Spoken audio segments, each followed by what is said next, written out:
issues. We're going to start about 5 minutes early today because we have a lot of ground we want to cover here with our guests. Our guests are Dr. Julian Bailes. You'll be hearing much more about him in just a moment, and Professor Mitten, who's the director of our National Sports Law Institute, as many of you know.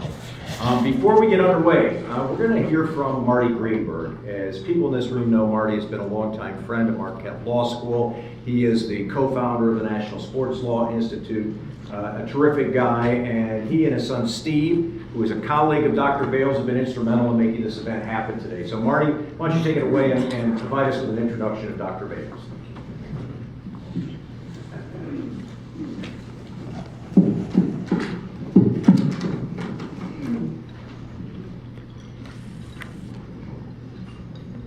The popularity of American football is unquestioned.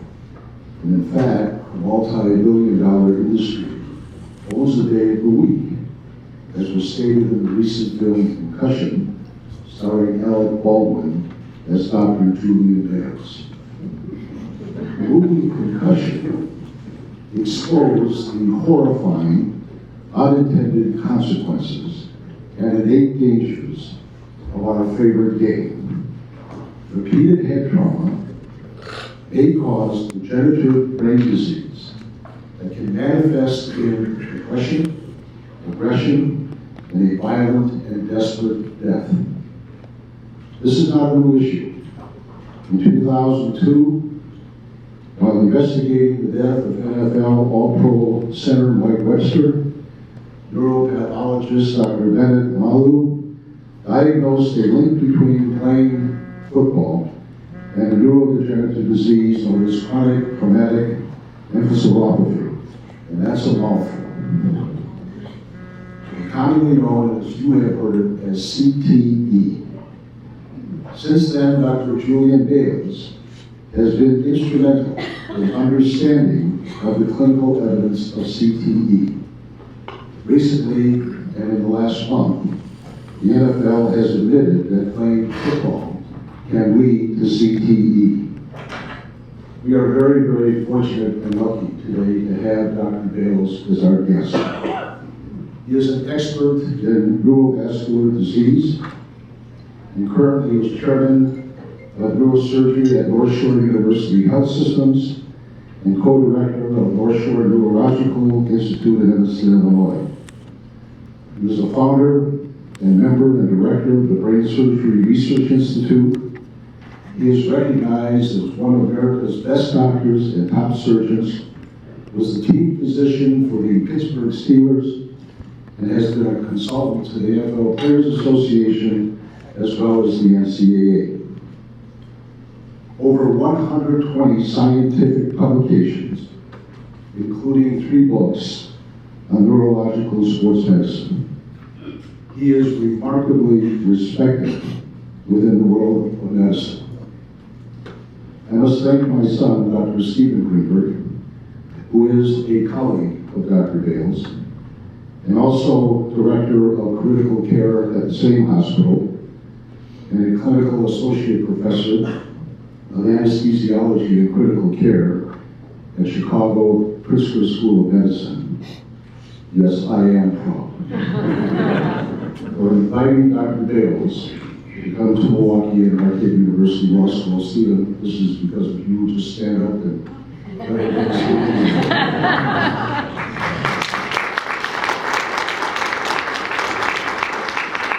Dr. Bailes, we are most honored to have you here today. This is probably one of the most prestigious programs in all of Milwaukee. And please give a warm welcome to Dr. Julian Bailes.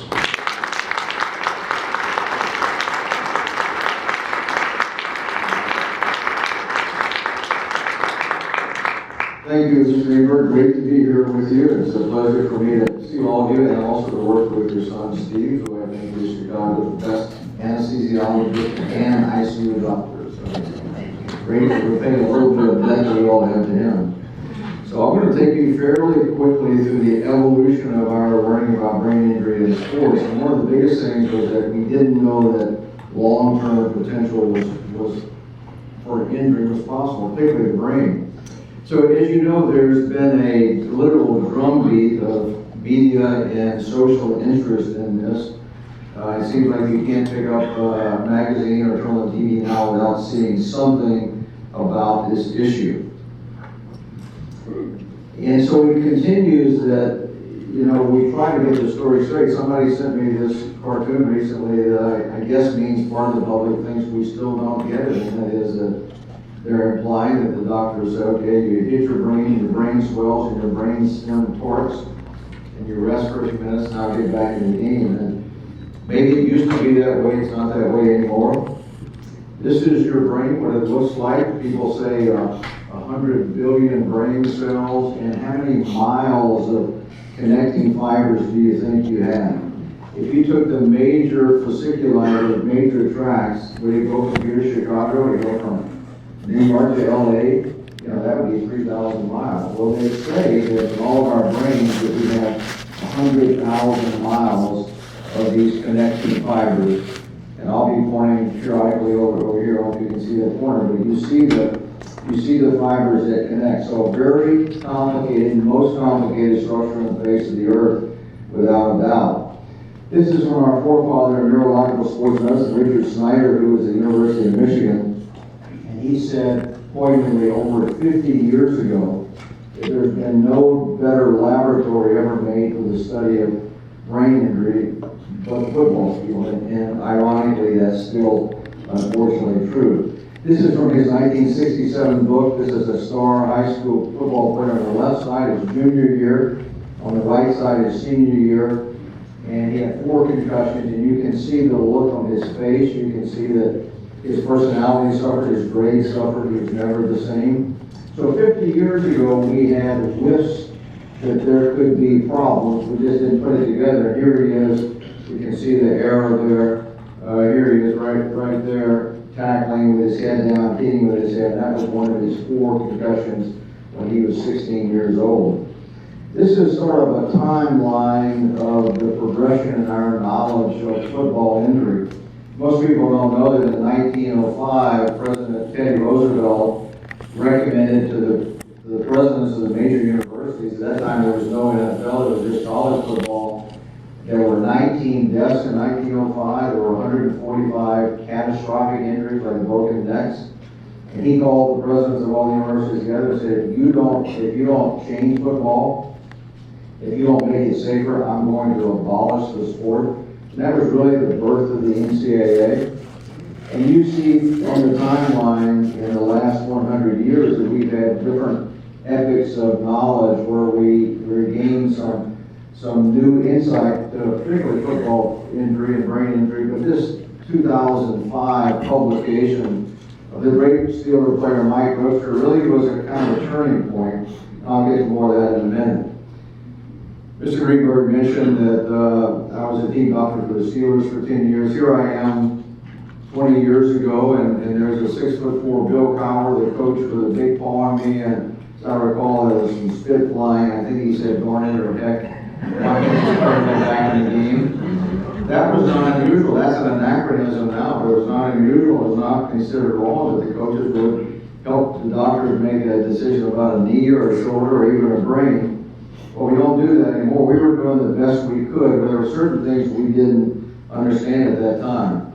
So I said we've learned more in the last 10 years than we ever knew about brain injury. And this is one of the most important things. This is a so-called metabolic curve. And this shows that when you get a concussion, when your brain gets hit, there's disturbances in the neurotransmitters, the chemicals that communicate in the brain, the ions, lactic acid, and other things, but they almost all come back to normal in a few minutes. But in a small percentage, they don't. And this is what we call the period of metabolic vulnerability. We're getting a second hit to a brain that's still having metabolic problems, is not utilizing glucose correctly, and the neurons aren't working right. This is that vulnerability period. So now all our efforts are to protect athletes from getting that second hit. So what is a concussion? You know, it's a temporary alteration in brain function. It's also called mild traumatic brain injury as opposed to severe coma-producing traumatic brain injury. We don't like to use the word mild anymore. It's caused by a blow or sometimes even a whiplash motion to the head. It's from the brain moving inside the skull. 90% occur without the athlete being knocked out. So it's been a hard diagnosis to make in many cases because you can't see the injury. They're not knocked out 90-95% of the time. So it's been elusive. In addition, the brain scans are usually normal. So by definition of concussion, you don't have swelling or hemorrhage in your brain. So the scans couldn't pick it up. So many times a parent would take an athlete to an emergency room, they get a scan, it was normal, and they'd say, well, the conclusion is that there's no injury, but that many times wasn't true. So this shows the mechanism, how the human brain floats inside the skull, and no matter how big the helmet is or how thick the padding is, the brain is still freely able to move, and that's what leads to this tearing and stretching of fibers. The symptoms of concussion, I think you know them probably: headaches, confusion, trouble sleeping, balance, feeling in a fog, difficulty with school or work performance. And these are the sports, and I'm on an NCAA committee, and I'll tell you that girls are not immune to concussion. In fact, they have very high numbers in girls soccer, girls ice hockey, and girls basketball. So this affects both genders, and these are the usual symptoms in a disease or in an injury you can't see. Concussion is a brain injury. People think of it as getting your bell rung or getting a ding, but the truth of the matter is that it's a brain injury.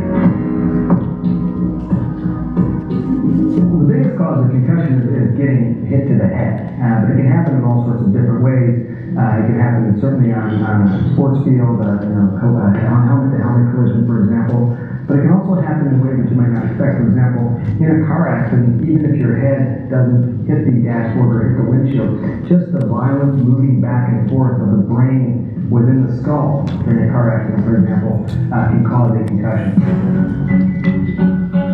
People think, for example, if this is the brain, around you is the skull, and then you have a helmet, that there's a blow, and everything you just get a blow to the brain. That's not exactly what's happening. Typically, if all of a sudden this brain is moving this direction, another helmet, for example, is moving this direction, and then they both suddenly stop, what happens is this brain keeps moving within the skull, bounces back and forth, almost like a beach ball in a swimming pool. And at the same time that's happening, the brain is actually elongating. It's like almost a fluid medium. It feels like almost like jello, and it's going back and forth and stretching out at the same time. And that's really what ends up causing that concussion. That back and forth, that stretching out. One thing to keep in mind about concussions, they don't mean that you necessarily lost consciousness. People can have concussions and have been awake. A really important point. Typically, someone is just going to feel a little bit out of sorts. They may have a hard time figuring out exactly where they are, what their surroundings are. They may be seeing stars, especially in the outside of their vision, the periphery of their vision. Things may sound hollow because their hearing is not quite intact right after a concussion. But typically, it's people around somebody who's had a concussion that are going to notice the most. That's a good summary of the concussion, what's happening, what people are feeling. So there's a lot of changes in concussion, and a lot that have happened, probably a lot more coming. The Brain Injury Association estimates that nearly 4 million people in the U.S. get either sports or recreation, say riding a bicycle, concussions yearly. We get asked for more recognition or more actually occurring. 50 states have passed laws, or commonly called LICET, or concussion laws, on how schools and teams should manage concussions. So this legislation has really piqued a lot of interest and stimulated us to do better. I mentioned that the brain connecting fibers, they get stretched, they get injured, and they can sometimes disconnect, as you see here. That's really what's happening with concussion. There's not a hemorrhage, there's not bleeding or swelling. It's more of a stretching and tearing of fibers. And what we didn't know back in that 1995 slide with the Pittsburgh Steelers, we didn't know that there were really potential injuries to the brain. When I was a resident training at Northwestern in Chicago, we were told that a concussion was the brain just wasn't working right, but there was no injury. Now we know at the cellular level and at the ultrastructural, which means these fibers in the cells, that with certain concussions, if it's bad enough, severe enough injury, there can be injury. We've also learned about the so-called critical first week, and that is that 90 to 92% of all concussions go away within the first week, and that's why we really tend to pull everyone out if they even suspect a concussion, and sit them, let them rest. This is called the critical first week.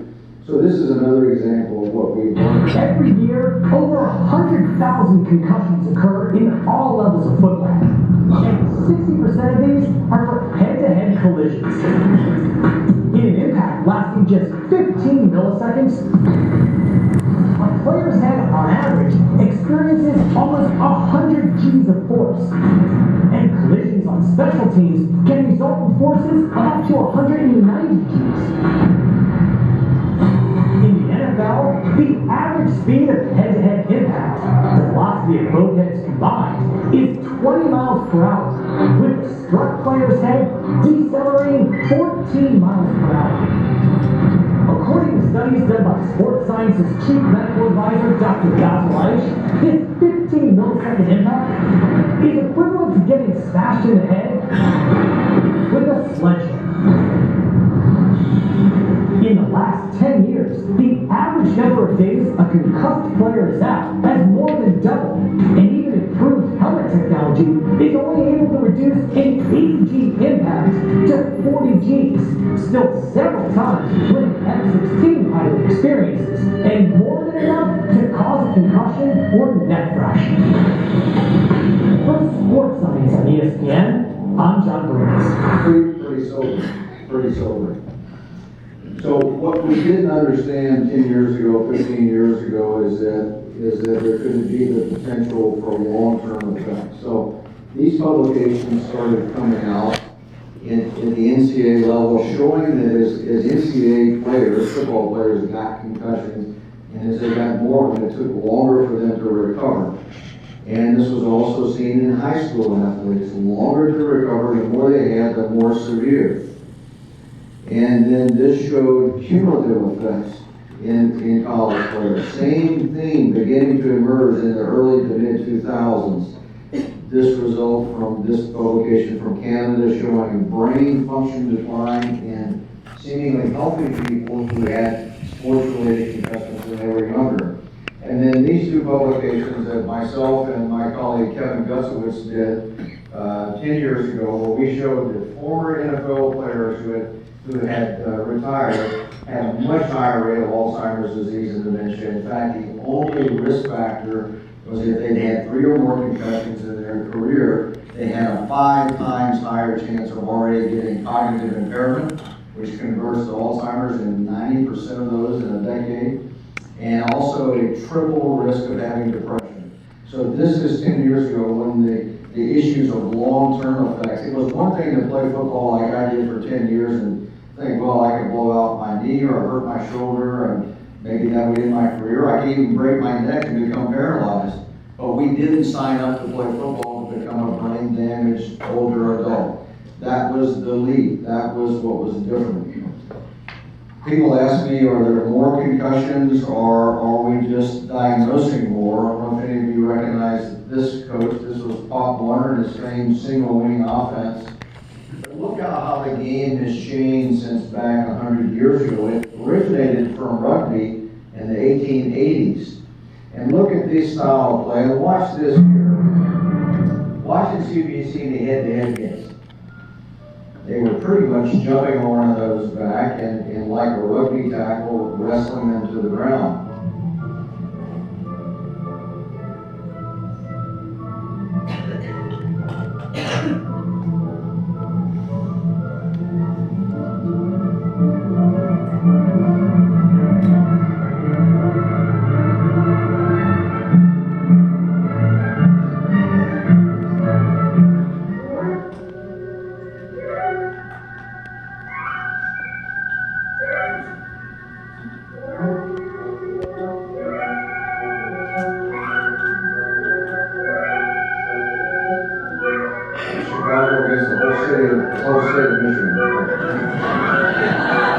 But you get the point. Now, I think also in that same year that Teddy Roosevelt threat to abolish football was this iconic equation by Einstein, built on the work of physicists around the world, where he calculated the kinetic energy, the energy of a moving object, and notice that it's based on two things: mass, how big something is, and velocity. So look what happens to mass. It doesn't get doubled, it's cut in half.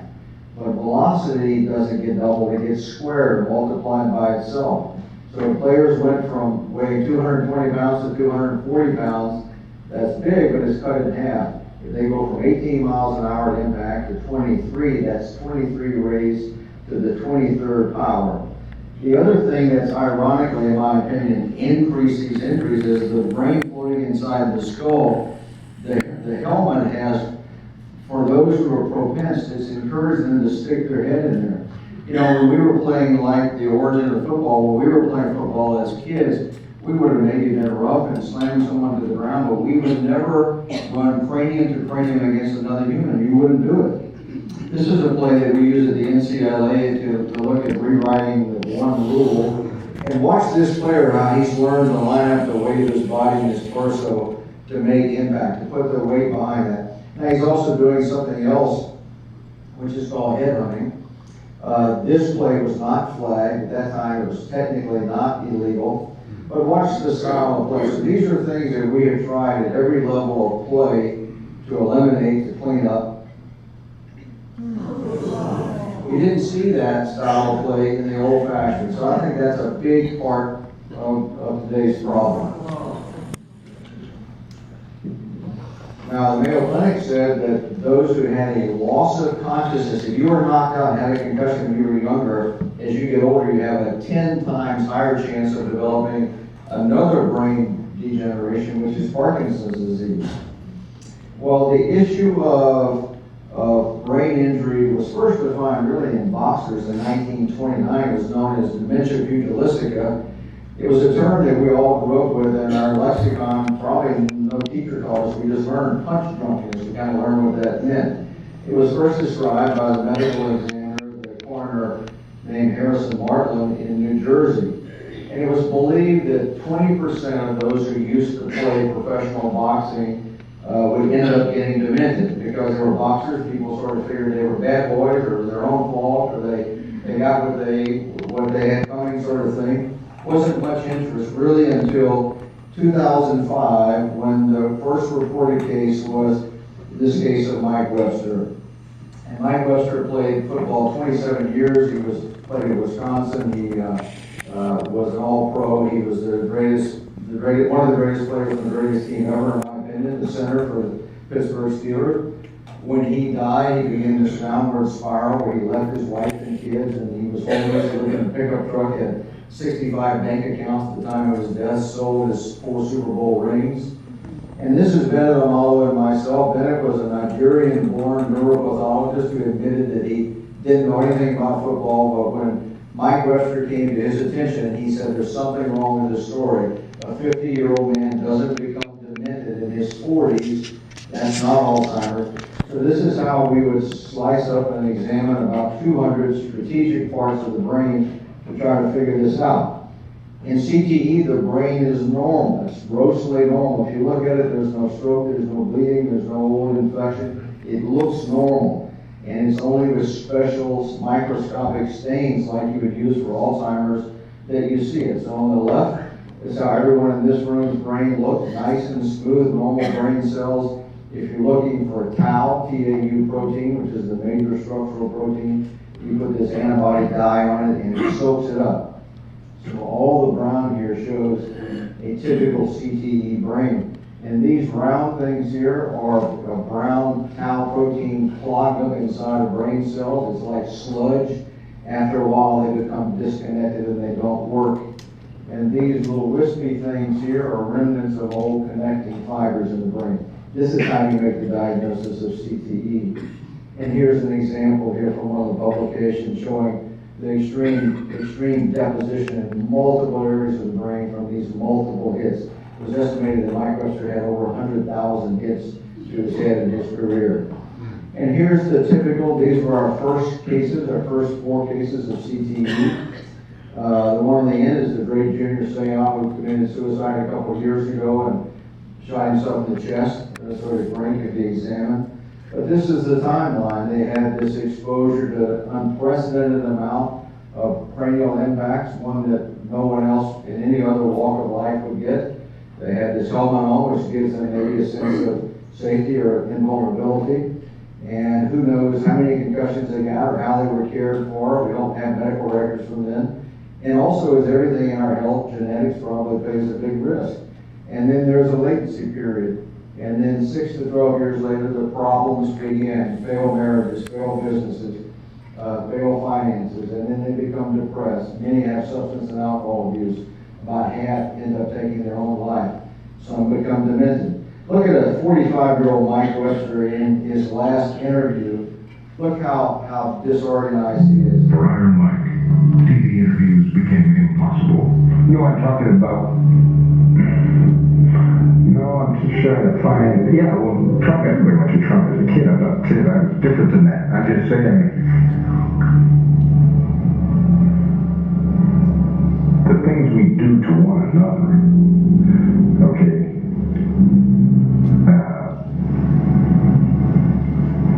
I don't know what I'm saying. I'm just tired and confused right now. That's why I say I can't say it the way I want to say it. I could answer this really easy at other times, but right now I'm just tired.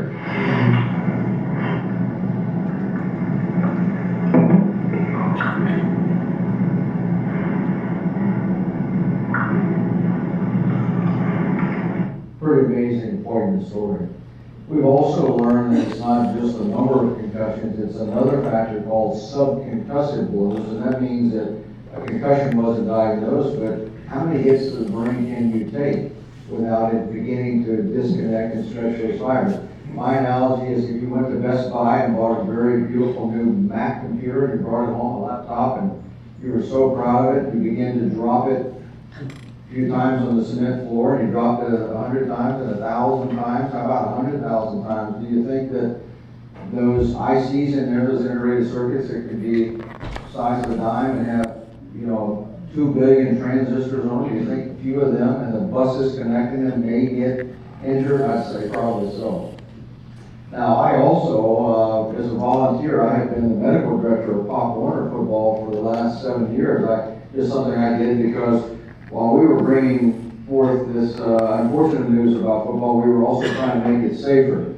So the question is, what was our obligation to kids and what was the risk of kids? So every year at Pop Warner, we have a Super Bowl in Orlando. We have about 10,000 athletes down there. We took our hidden camera and we photographed them. This is a 9-year-old, and if I could run like that when I was 9, believe me, I would have. But you see that they emulate the style of play of older kids. That's natural. But look what our hidden camera also saw.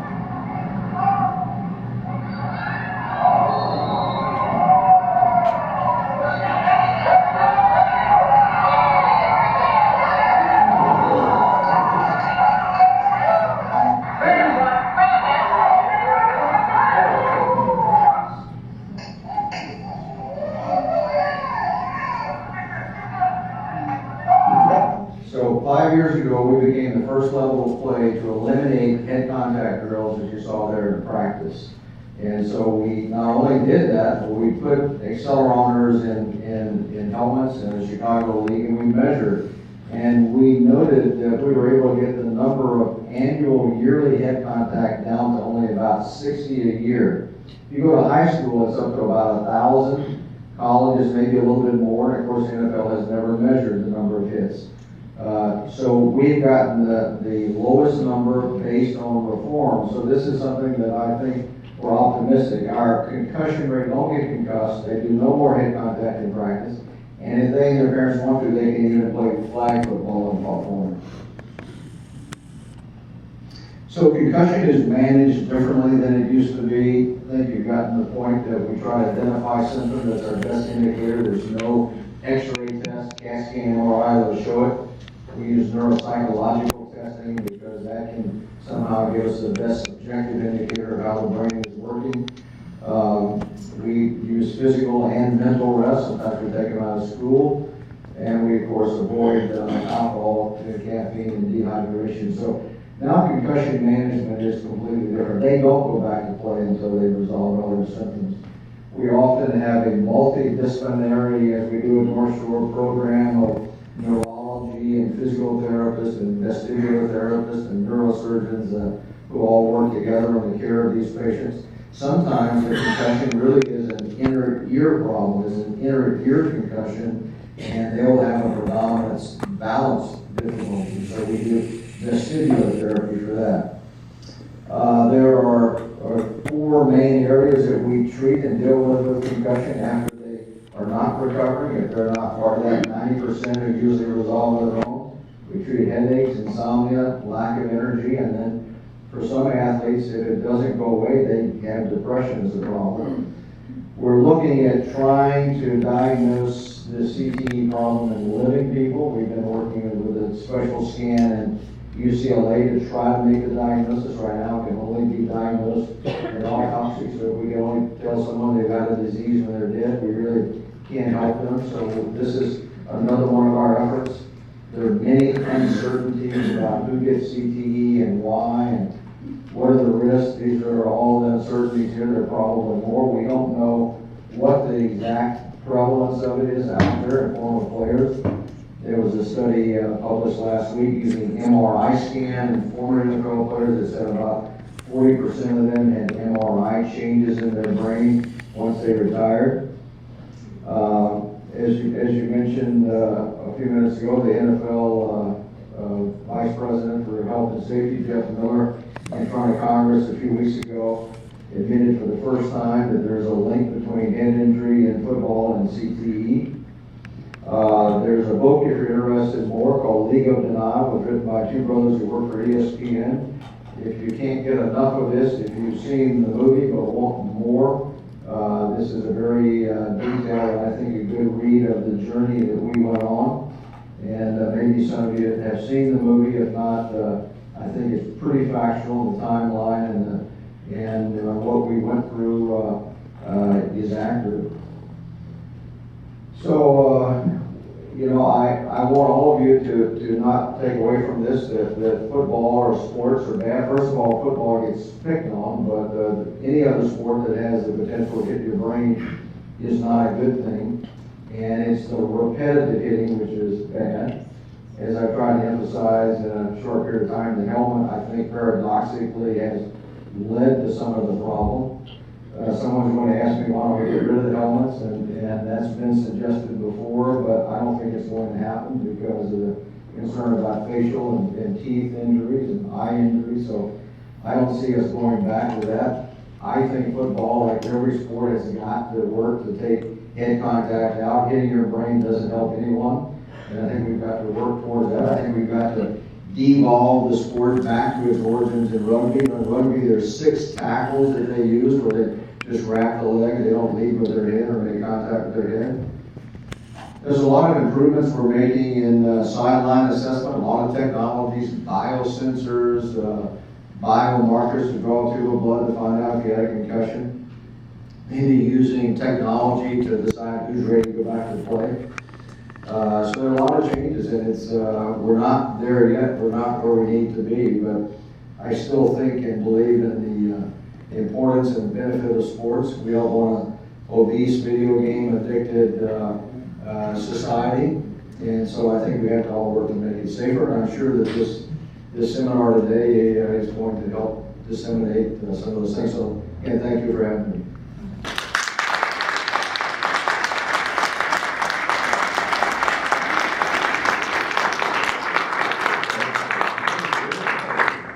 I'm going to ask Dr. Bailes a couple questions, then I'm going to weave Professor Mitten into this discussion, and then we'll leave a few minutes for your questions here at the end. Dr. Bailes, as I watched that presentation, I guess I think about what parents go through. And you're a parent, you've had a couple of sons who played high school football. Parents and even our president said, I wonder, is this safe? Would this be good for my child to do? When people say to you, is it safe? What do you say? Great question. We get that a lot. And for the record, I had 3 sons. The oldest was definitely not a contact guy. He didn't play. The 2 that played were middle school. They confirmed their mother and my's impression that they were all about the Under Armour and the sweatbands and the uniform. I had one son who played wide receiver. He did what I thought was humanly impossible. He didn't touch another human an entire game. Now they're both golfers. So yeah, that's a complicated issue. You have to weigh the pros and cons. I think there's been more reform in football, more appreciation than any other. Remember the other sports, ice hockey, soccer had impact as well.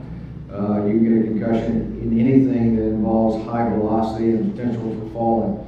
You have to weigh the potential for that athlete in that particular sport and what their aspirations are, what they hope to gain, how good they are, can they ever achieve anything in it? If not, maybe nudge them towards another one.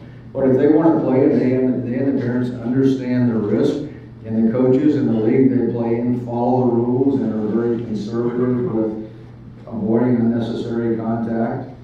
I think they should play. I have a nephew who plays football at the University of Alabama, and they have, according to Coach Saban, only 5 contact scrimmages a year, 5 full contact practices, and he confirms that. So, Big Saban's not that young, but he's obviously progressive in his thinking and has been very successful. So, kind of a long answer, but I think you have to weigh the pros and cons, and there are many things to benefit from playing sports.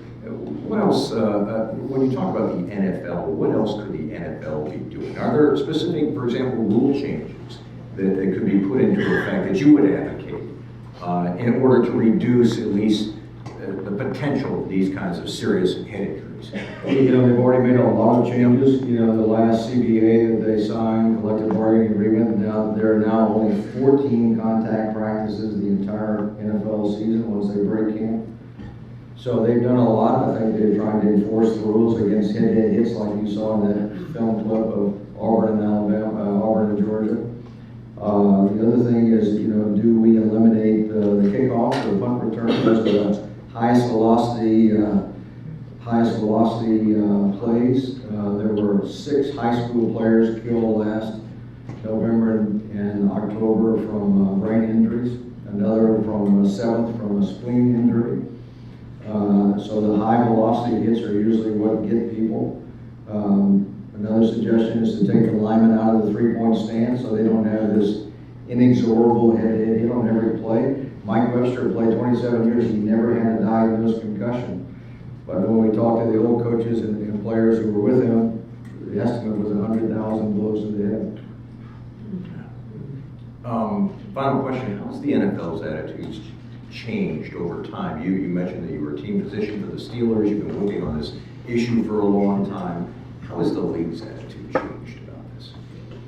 Well, I believe the biggest was the admission by Jeff Miller just a few weeks ago that there is a link. Before that, they had denied it. I think that they have acknowledged the significance and importance, and they like to say that safety is their #1 priority. So they've done a lot, and I believe the changes have come from the top down all the way from the NFL to the youth level.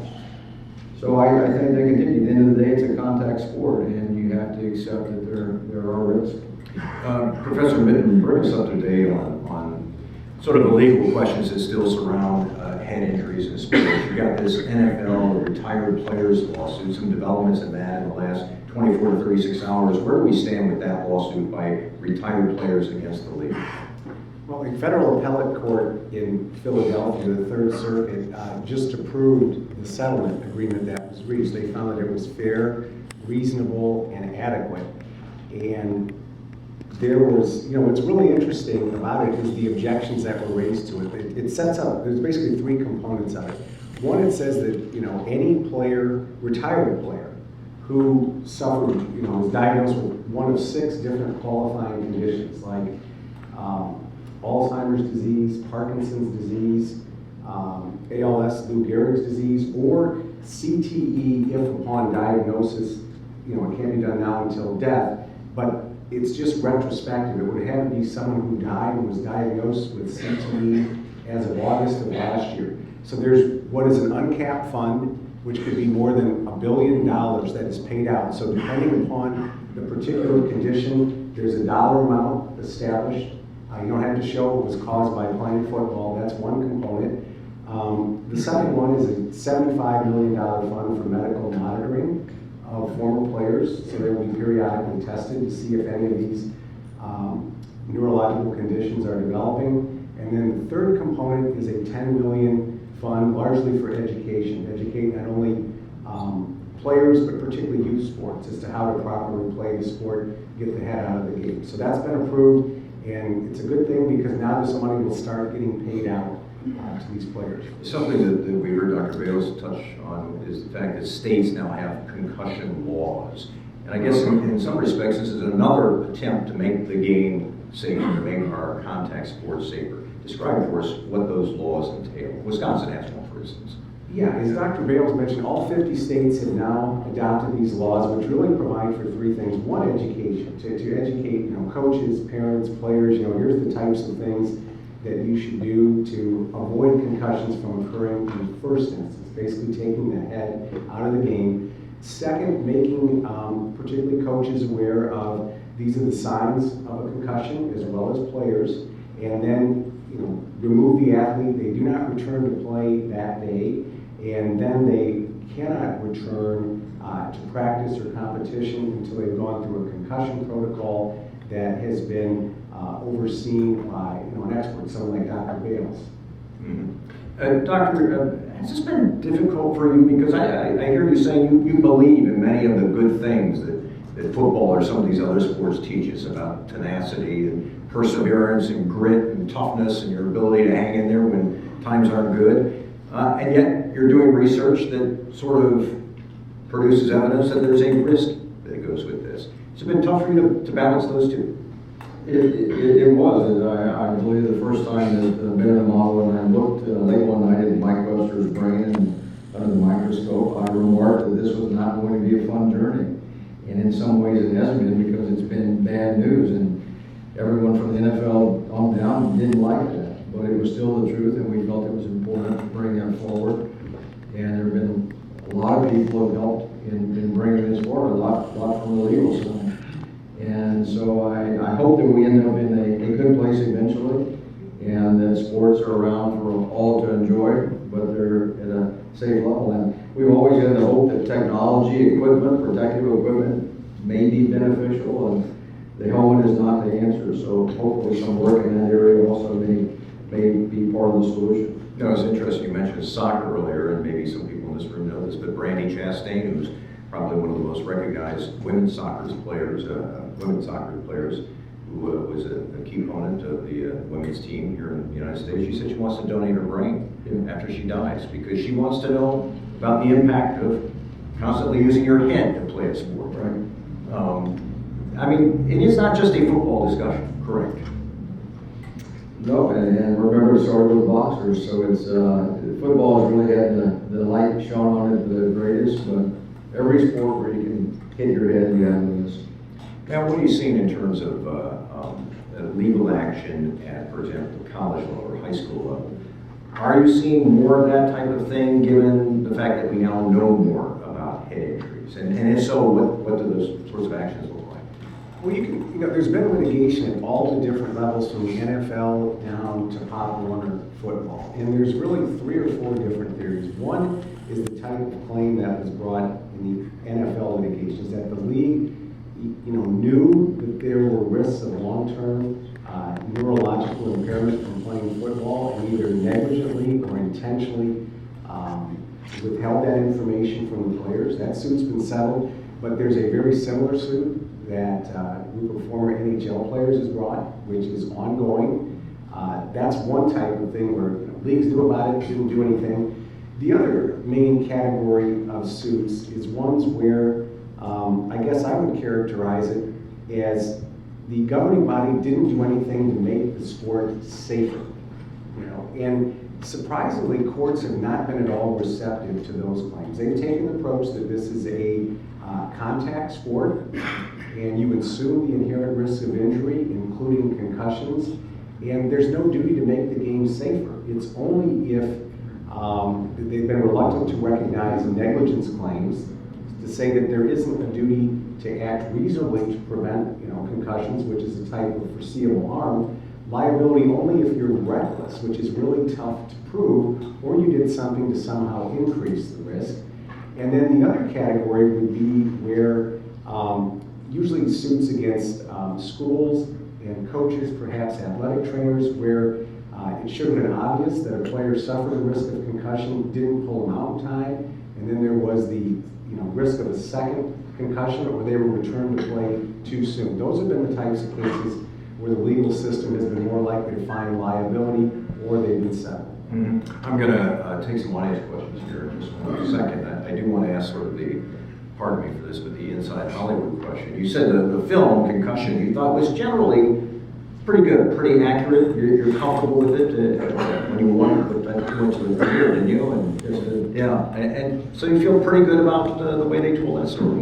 Yeah, when you get the call that they're going to make a movie about your work, of course you never know how it's going to turn out. I think in this case it did. I think that Peter Landesman, who wrote it and directed it, did a good job of trying to stay true to the facts. And I don't think he needed to veer. There's a lot about Bennet Omalu and his life and origins in Nigeria and his travails here in this country, but I think it was pretty well done.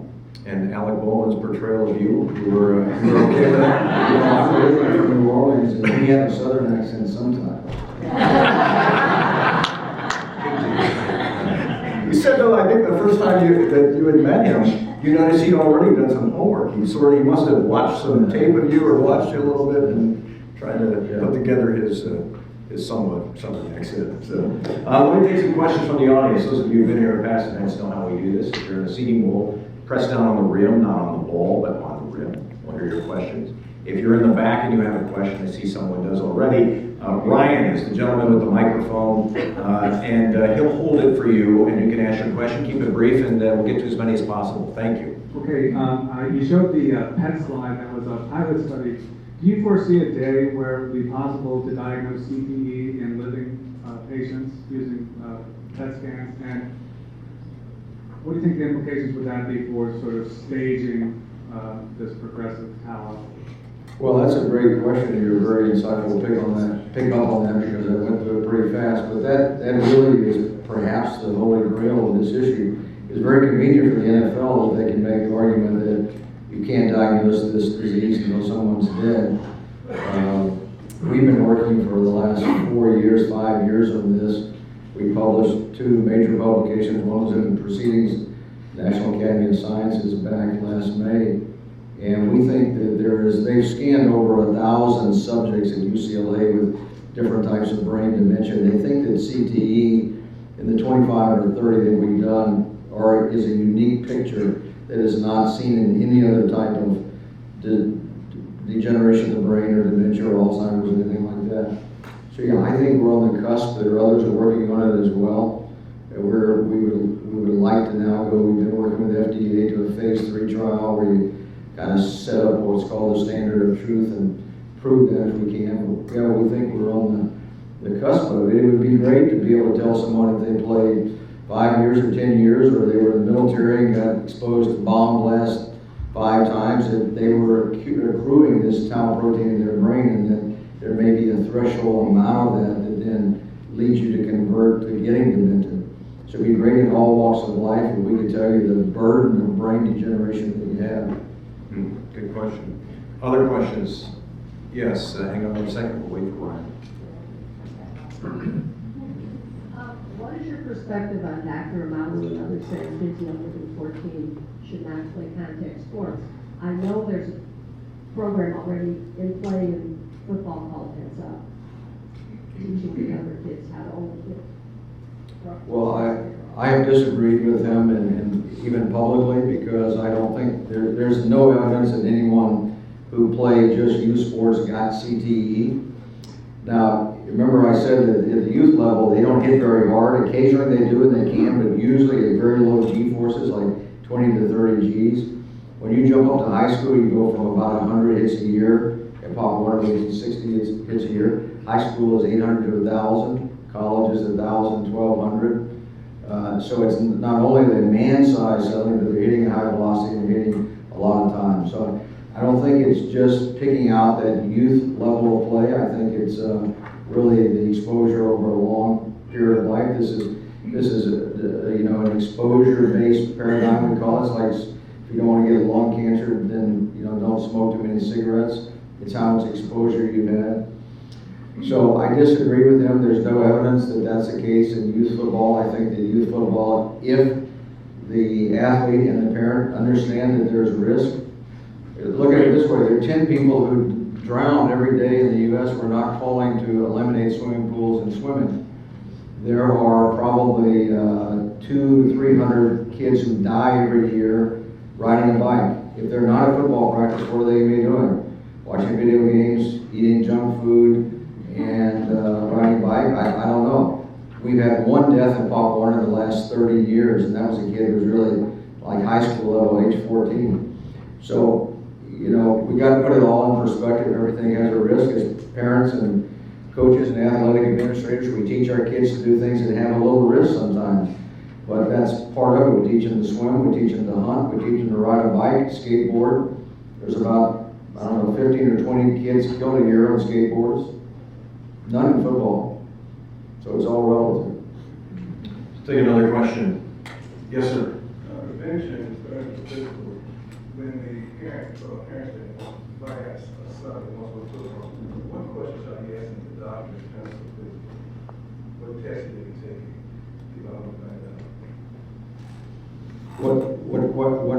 What test are your kids taking to play football? Yes. In terms of physical, for example, is it happening where kids have gone to football and they get recognized to be at crack injuries and they go back and do physical tests on school? Well, there's really not any test that would show a concussion.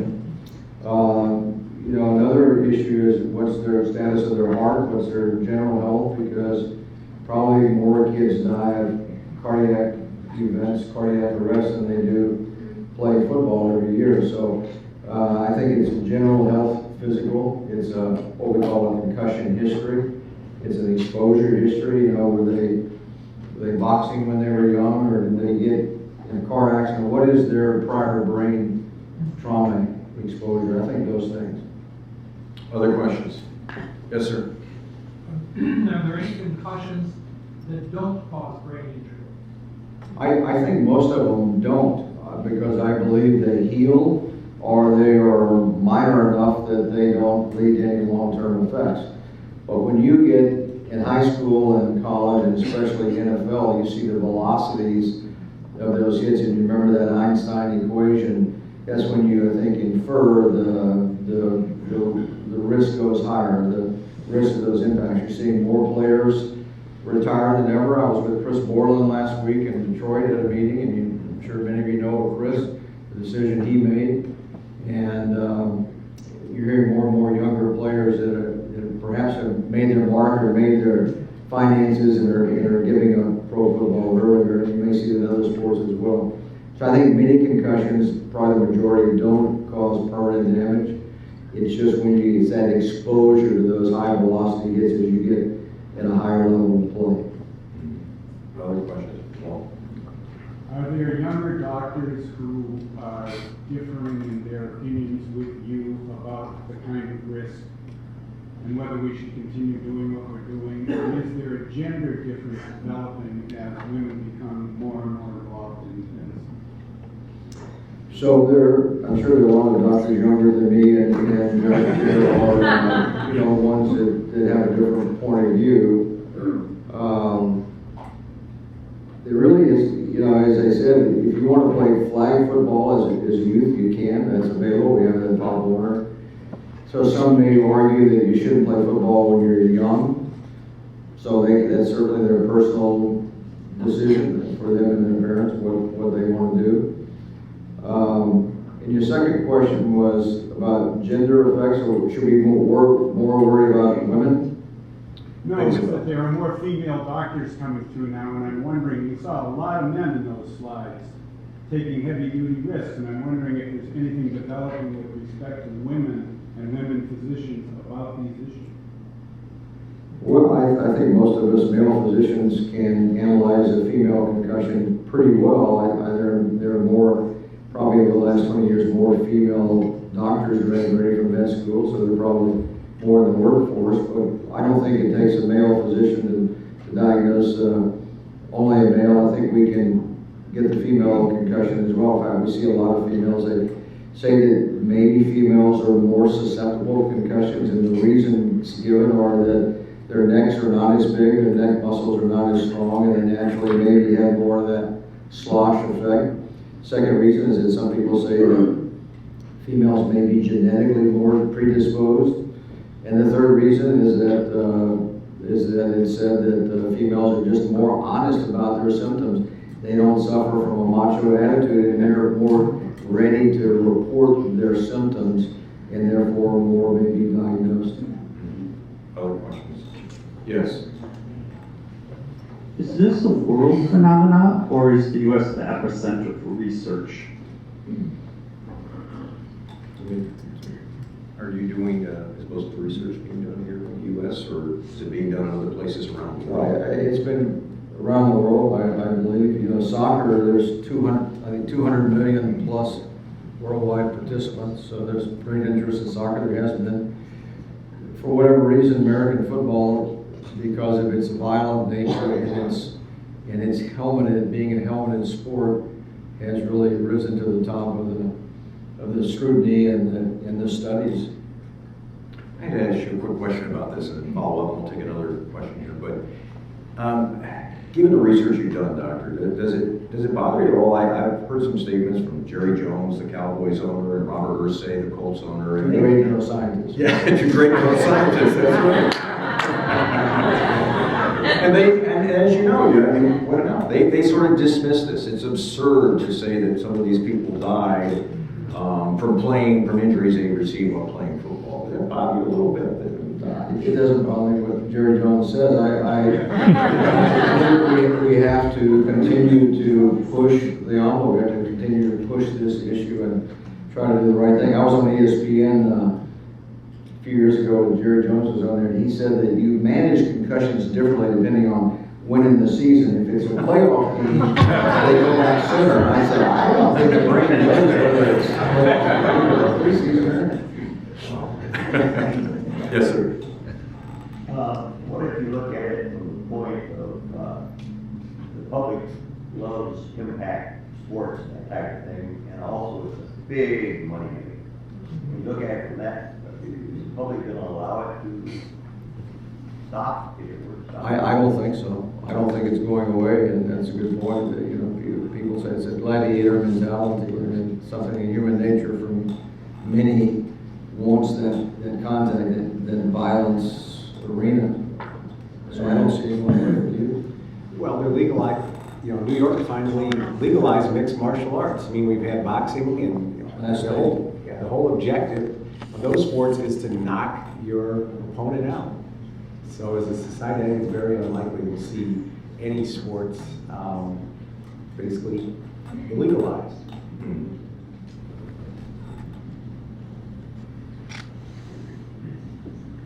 All right, so this is for Professor Mitten.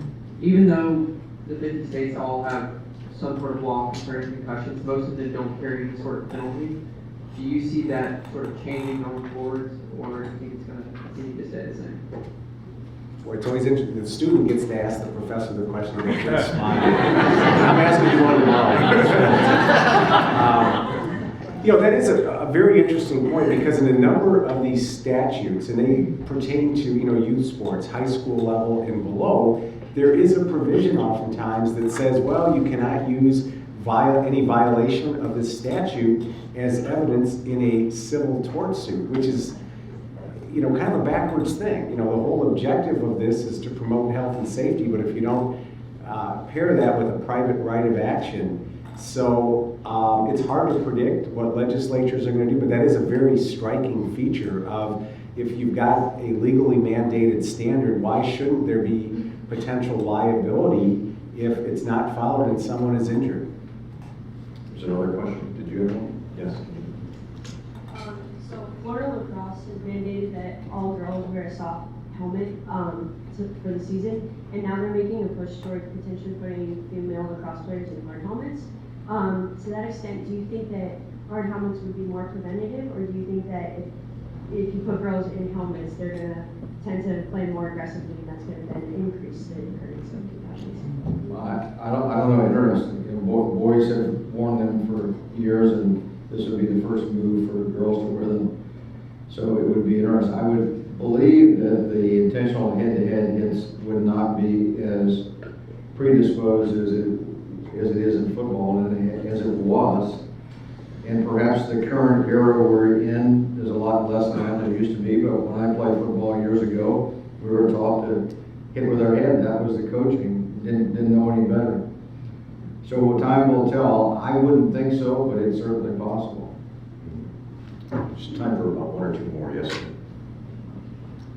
I guess it's sort of a chicken and the egg type problem. Is it more that in the last 10 years we have focused on diagnosing the brain and kind of the issue and the issues that it presents, or is it the technology that's allowed you to study the brain in much finer detail than it ever has? So in other words, saying that is, are there more concussions, or are we just diagnosing more? Yeah. I believe it's probably both. I believe there's more attention, more concern, more knowledge about it, and coaches and athletes and parents know that if someone's not right, that's what it could be. So I think it's probably some of both. There's also, on the other hand, given that style of play that I showed, especially in the just recent few years, there's been many more high velocity hits. And you watch football now, and they're still occurring every game. One or two more, yes. No, right behind you. I was interested in the professor's comments about the different types of claims that you've seen so far. And the second one indicated that the NFL did not do anything to make the sport safer. So my question is about that. With more women playing and getting into these other contact sports, do you think there will be pressure that way to force the league to make the sport safer? Because more and more women are playing. Well, I don't think it's going to be the legal system that's going to make the change, because it's pretty consistent across levels where courts say any participant, male or female, assumes the inherent risk of injury.